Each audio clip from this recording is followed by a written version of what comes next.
Halo sobat, pernah dengar tentang suku Panyalai?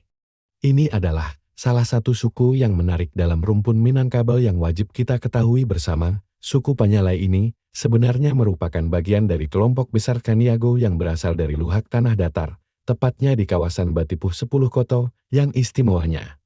Suku ini memiliki cerita perjalanan yang menakjubkan dalam sejarah Minangkabau. Dari tanah asalnya di Batipuh 10 Koto, suku Panyalai kemudian menyebar ke berbagai wilayah rantau Pariaman. Mereka membangun kehidupan baru di berbagai nagari seperti Paukamba, Kuraitaji, Ulakan, dan Sintuk Toboh Gadan.